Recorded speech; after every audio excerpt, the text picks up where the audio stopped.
ba ako matatapos sa pag-aaral? Kailan po ba akong pwedeng tumulong sa inyo? Kapag nakatapos ka na ng kolehiyo, yun, pwede ka nang tumulong sa amin. Matagal pa po yun.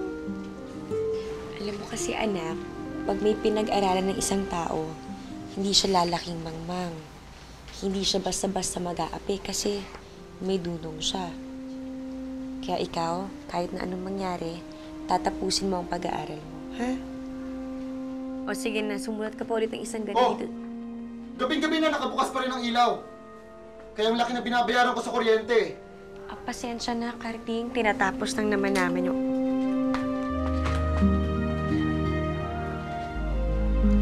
Nay, sa school ko na lang po gagawin to. Hindi. Ika, sumama ka sa akin. Gagawin natin ang paraan yung assignment mo na yan. Kailangan matapos mo yan. Sige na, anak. Ulitin mo lang yan ulit. Yan. Sige. Gandahan mo naman yung sulat mo. Okay. Luna, anak, ano? Naaral mo ba yung patinig? Parinig nga ako? Patinig. Mm. A, Mm. E, I, O, U. Naku, galing-galing talaga ng mga anak ko. Tandaan nyo, ha? Hindi hadlang ang kahirapan para hindi makatapos ng pag-aaral.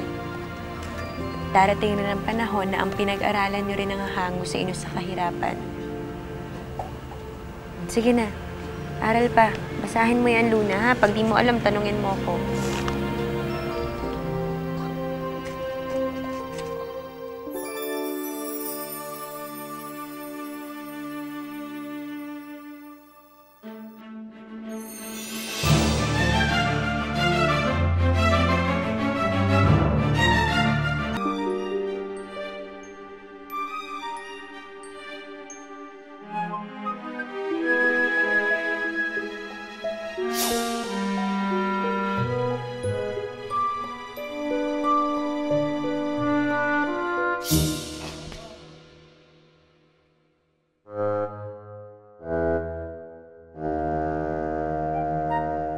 Aray!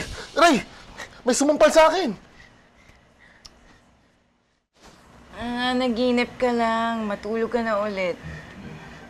May sumampal sa mukha ko! Matulog ka na.